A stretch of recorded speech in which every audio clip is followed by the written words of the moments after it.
What I'm about to tell you about Gene Hackman was never meant to be public.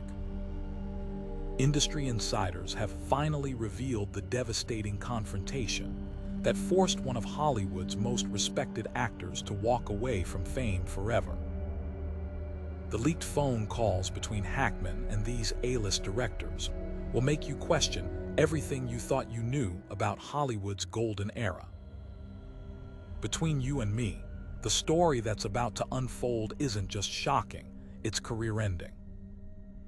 And the power players in Hollywood have been desperately trying to keep it buried for decades. My sources, people who were in the room when it all went down, have finally come forward. And what they've shared changes everything we thought we knew about one of the greatest actors to ever grace the silver screen. The real reason Gene Hackman disappeared from Hollywood isn't what anyone has ever reported. It's so much darker. In 2004, Gene Hackman announced his retirement after a career spanning 5 decades, 2 Academy Awards, and over 100 film and television projects. The official story: he was simply done with acting, wanted to write novels, spend time with family. That's what they told you. That's what they wanted you to believe. But my industry source revealed to me that the truth behind Hackman's abrupt departure runs much deeper than a simple retirement. The real story begins not with his final film, Welcome to Mooseport, but years earlier on the set of The Royal Tenenbaums. What the tabloids don't know is that this is where the first cracks began to show. Wes Anderson, the film's meticulous director, and Hackman, the old-school method actor, were on a collision course that would set in motion a chain of events that would eventually force one of Hollywood's titans into exile. According to my sources, who were present during filming, Hackman and Anderson clashed violently over the direction of the character Royal Tenenbaum. But this wasn't just your typical creative disagreement. During one particularly heated exchange, Hackman allegedly cornered Anderson, and the words he used were so threatening that crew members feared for the young director's safety. This wasn't just method acting intensity. This was something far more concerning. What happened next was kept completely out of the press. The studio executives held an emergency meeting. They were facing a dilemma. Their star was becoming increasingly volatile, but they had millions riding on the film. The decision they made that day would haunt Hackman for the rest of his career. But that's nothing compared to what happened next. Remember Behind Enemy Lines, the 2001 action film that should have been a straightforward military thriller. My sources tell me that director John Moore witnessed something on set that left him deeply disturbed. Hackman, playing Admiral Reigart, was struggling with something far more serious than just line memorization. Between takes, Moore reportedly found Hackman disoriented, unable to recognize where he was or what scene they were filming. The studio's medical team was quietly brought in, and what they discovered was devastating. But instead of getting Hackman the help he needed, the production team made a decision that would later be described by one executive as the most unethical thing I've ever been part of in my entire career. They don't want this getting out, but for 3 weeks of filming, Hackman was essentially being manipulated through his scenes. The truth is, Gene Hackman wasn't just battling directors. He was battling something much more personal, something that was affecting his cognitive abilities. And the industry vultures saw it as an opportunity rather than a crisis. By the time Hackman worked on The Royal Tenenbaums, the whispers had started. Directors were exchanging notes about his condition. Wes Anderson wasn't just dealing with a difficult actor. He was dealing with a Hollywood legend who was struggling to maintain his grasp on his legendary talents. And the compassion you might expect, it wasn't there.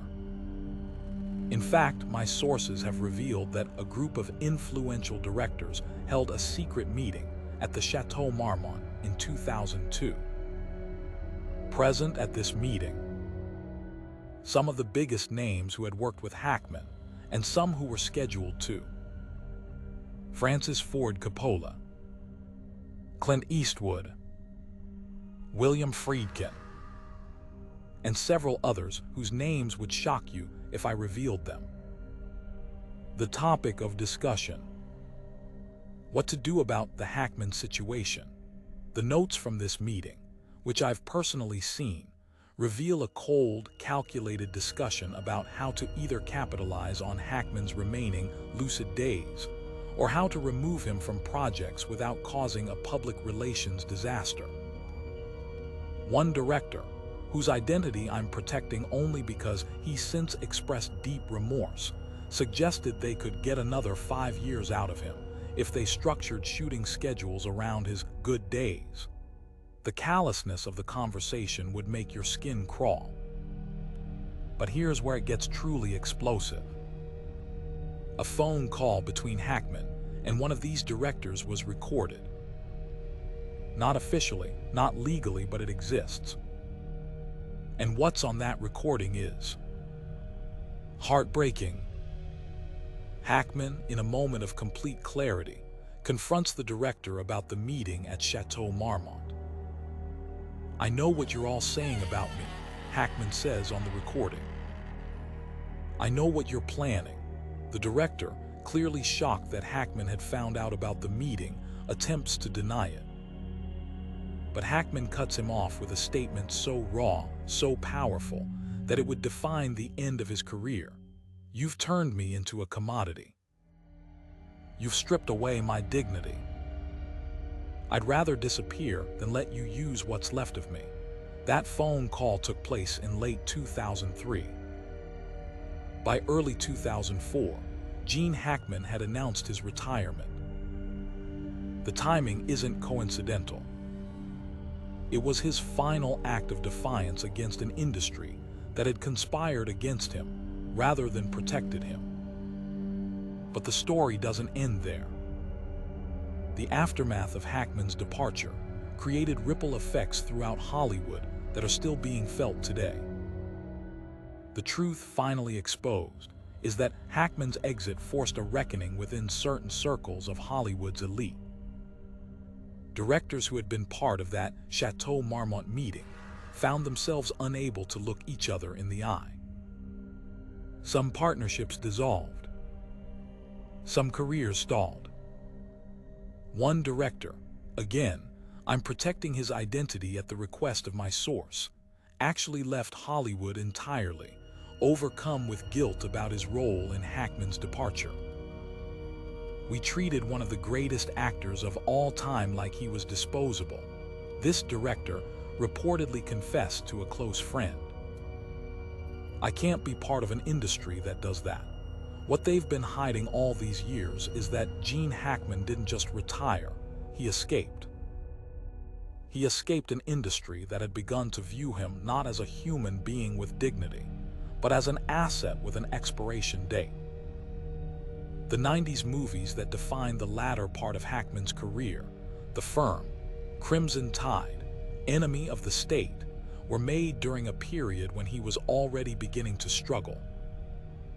If you go back and watch these films now, knowing what we know, you can actually see the moments where Hackman seems to drift, then suddenly snap back into character with that intensity that made him famous.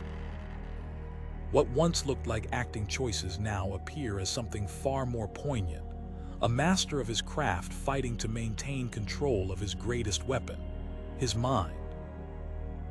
My industry source revealed to me that during the filming of Enemy of the State, director Tony Scott became so concerned about Hackman that he restructured the entire shooting schedule to film all of Hackman's scenes in the first 3 weeks. The official reason given to the crew was scheduling conflicts, The real reason was far more concerning. Will Smith, Hackman's co-star in the film, reportedly noticed something was wrong during their scenes together. After one particularly difficult day of shooting, Smith approached Scott with his concerns. According to my source, Scott's response was chilling.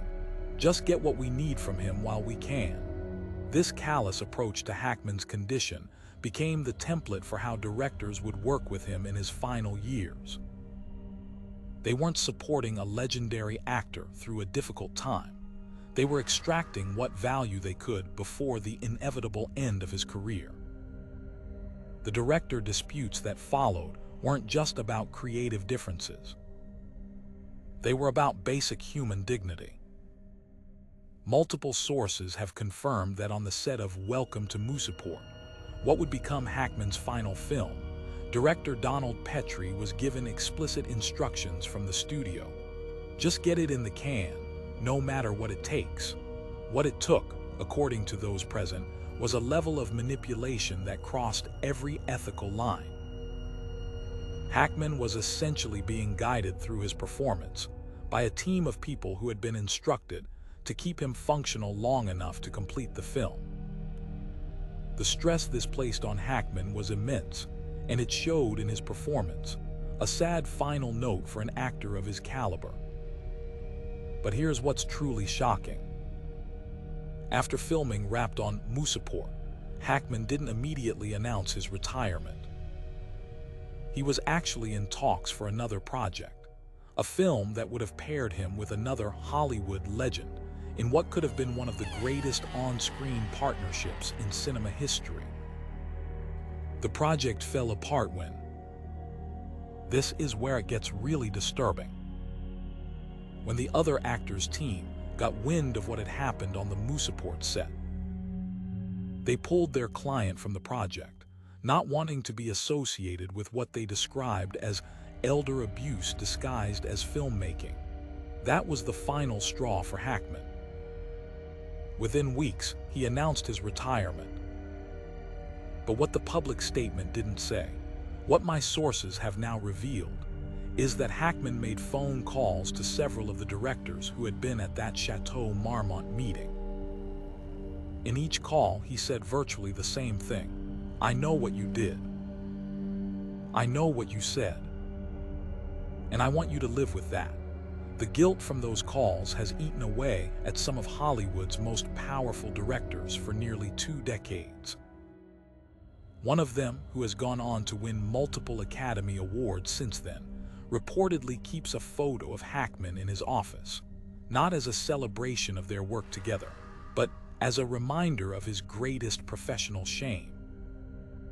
The celebrity feuds that have been reported over the years, the supposed bad blood between Hackman and certain directors, were never about creative differences. They were about something much more fundamental, the betrayal of trust. Hackman had given everything to his craft, and in return, when he needed support the most, he found only calculation and exploitation. Between you and me, there's a document that exists, a letter that Hackman wrote but never sent to the Academy of Motion Picture Arts and Sciences. In it, he details everything that happened in those final years, names every name, exposes every betrayal. My source has seen this letter and describes it as a nuclear bomb that would destroy careers even now, all these years later. The letter remains unsent because, despite everything, Hackman didn't want to tear down the industry he had helped build. His exit wasn't just about escaping the exploitation. It was his final act of protection for an art form he still believed in, despite how its practitioners had treated him. Since his retirement, Hackman has lived a quiet life, writing novels, staying completely away from Hollywood and its machinations. He's declined every interview request, turned down every Lifetime Achievement Award, refused every opportunity to be drawn back into the world that betrayed him. His silence has been deafening and deliberate. But that silence has allowed those responsible for his departure to reshape the narrative. They've crafted the story of a legendary actor who simply decided he'd had enough, who walked away on his own terms. The truth finally exposed is that Hackman didn't walk away. He was driven away by an industry that saw his vulnerability as an inconvenience rather than a call for compassion. And here's something that will make you question everything you thought you knew about Hollywood's golden era. Hackman wasn't the only one. My sources tell me that at least 3 other legendary actors from that generation were subjected to similar treatment. Their names would shock you and explain some other retirements and career shifts that never quite made sense to the public. The leaked phone calls between Hackman and these A-list directors don't just expose what happened to one actor. They pull back the curtain on a systemic issue in Hollywood that continues to this day. The way the industry treats its aging talents isn't just callous, it's potentially criminal. One of the most disturbing revelations from my investigation is that the studio executives who oversaw these films were fully aware of what was happening. They weren't just turning a blind eye, they were actively facilitating it. Production schedules, insurance policies, even marketing strategies were all adjusted to accommodate what they clinically referred to as the Hackman Protocol. Documents I've obtained show that one studio actually created a specialized insurance policy, specifically designed to cover the risks associated with Hackman's condition.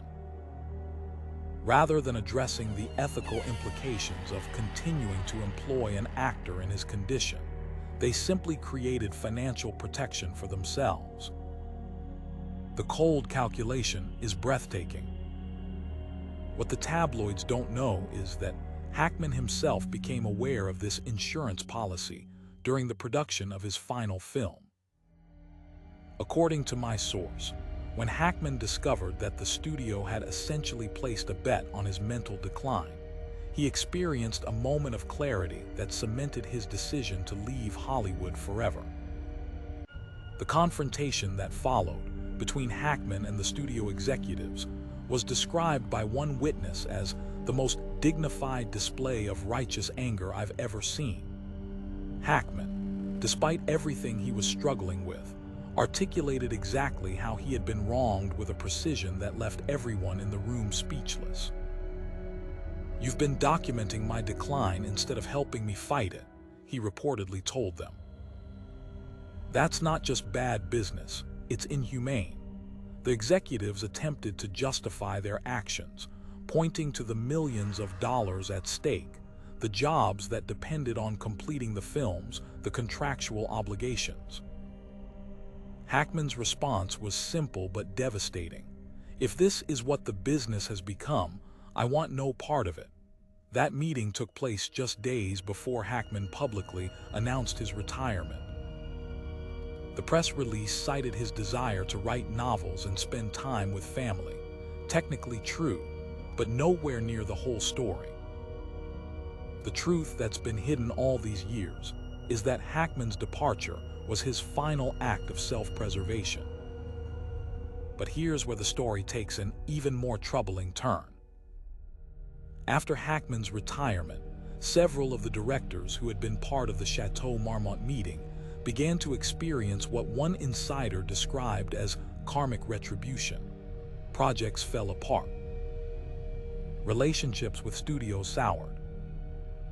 Reputations were quietly tarnished. It wasn't until years later that the connection became clear. Hackman may have left Hollywood, but he didn't leave without ensuring that those who had wronged him would face consequences. Through a network of loyal friends who remained in the industry, people who had witnessed how he'd been treated and were disgusted by it, Hackman orchestrated a subtle but effective campaign of professional isolation against those who had betrayed him. One director, who had been particularly callous in his treatment of Hackman, suddenly found himself unable to get projects greenlit. Another discovered that certain A-list actors would no longer work with him. A third found himself being passed over for projects that seemed tailor-made for his directing style. None of this was ever connected publicly to Hackman. There were no accusations, no public feuds, no explosive interviews. Just a quiet, systematic dismantling of careers, what one affected director later described as professional ghost hunting. "I knew it was him," this director confided to a colleague. "I couldn't prove it, couldn't fight it, couldn't even acknowledge it publicly. But I knew. We all knew. And we deserved it." This is the Hollywood that exists beneath the glamour and the award shows, a place where power and talent intersect in ways that can build legends or destroy them. Gene Hackman, one of the greatest actors of his generation, experienced both the zenith of what the industry could offer and the nadir of how it could betray. My industry source revealed to me that in recent years, as some of these directors have approached their own retirement age, attempts have been made to reach out to Hackman. Letters of apology have been sent. Offers of public acknowledgement of wrongdoing have been extended. Hackman's response has been consistent: silence. The man who gave voice to some of cinema's most memorable characters has chosen to let his absence speak for him. The irony isn't lost on those who understand the full story. The directors who once conspired to manage Hackman's exit from Hollywood now find themselves haunted by his silence. The power dynamic has been completely reversed. But there's one final revelation that my sources have shared, something that hasn't been reported anywhere else, and that changes our understanding of Hackman's post-Hollywood life completely. Despite his public absence from the industry, Hackman hasn't been entirely removed from the world of film. For years, he has been quietly mentoring young actors who remind him of himself when he was starting out, talented, driven, but perhaps not fitting the traditional Hollywood mold. These mentoring relationships happen entirely off the record. No publicity, no social media posts, no industry acknowledgement. Just one of the greatest actors of all time sharing his wisdom with the next generation, with one consistent piece of advice woven through all his teachings: never let them take your dignity. The moment they try, walk away. This secret mentorship program represents Hackman's true legacy, not just the incredible body of work he created over 5 decades, but the influence he continues to have on actors who understand that the craft is about more than fame and fortune. It's about maintaining your humanity in an industry that often tries to commodify it. The real reason Gene Hackman left Hollywood wasn't just about what was done to him. It was about what he refused to let them take from him. His exit wasn't a surrender. It was a reclamation of his power, his dignity, his humanity. And that brings us to the present day, where the ripple effects of Hackman's departure continue to influence Hollywood in ways most people never see. The directors who were part of that Chateau Marmont meeting are now in the twilight of their own careers. Some have tried to make amends. Some have doubled down on their position that they did what was necessary for the business. And some have found themselves facing similar treatment as they age, a bitter irony that hasn't gone unnoticed. But here's the most shocking revelation of all, the one that my sources have only recently confirmed, and that changes everything we thought we knew about this story. In the years since his retirement, Hackman has been working on something. Not another novel, not a memoir, something far more explosive. Working with a small team bound by non-disclosure agreements, Hackman has been meticulously documenting everything that happened in those final years of his career. Every conversation, every betrayal, every name. He's been gathering evidence, collecting testimonials from crew members who witnessed his treatment, and compiling it all into what one insider described as the most devastating expose Hollywood has ever faced. The project, known only by the code name Final Act, is reportedly complete. What happens to it, whether it will be released during Hackman's lifetime or held until after his death, remains the biggest question in certain nervous circles of Hollywood power players. Those who have seen portions of Final Act describe it as career-ending for several still-active directors and executives. It names names, one source told me. It provides dates, times, exact quotes. It's all there, and it's all backed up with evidence. When this comes out, if it comes out, people will go from A-list to blacklisted overnight.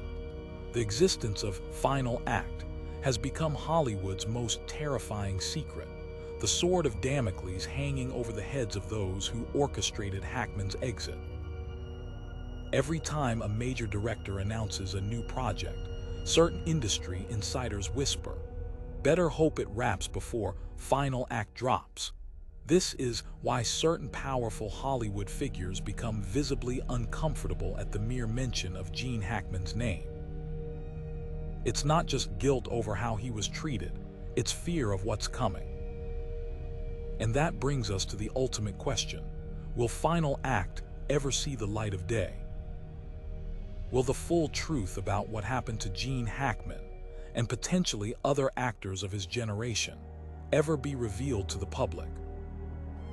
Or will it remain Hollywood's darkest secret, known only to those who were there and those of us who have sources on the inside? What my investigation has uncovered changes not just how we see Hackman's career and retirement, but how we understand the entire power structure of Hollywood during what many consider its last golden age. The directors and executives who built their reputations during that era weren't just creating cinematic history. Some of them were participating in one of the industry's most shameful chapters. Now that you know the truth, here's what happens next. The publication of this information will send shockwaves through certain circles in Hollywood. Phones will ring. Emergency meetings will be called. Damage control strategies will be formulated. But it's too late. The truth is finally out. And for Gene Hackman, who walked away from it all rather than compromise his dignity, there's a certain poetic justice in knowing that the story he couldn't tell then is being told now. The man who brought truth to every role he ever played is finally having the truth told about him. But this may not be the end of the story. Sources close to Hackman suggest that he's been following the recent movements toward greater accountability in Hollywood with interest. The question that keeps certain directors and executives awake at night is, will Gene Hackman break his silence? Will the man who walked away from the spotlight step back into it one final time to tell his story in his own words? Only one person knows the answer to that question. And he's not talking, at least not yet. But if he does, if Gene Hackman decides that the time has come to speak his truth, Hollywood may never be the same again. The clock is ticking.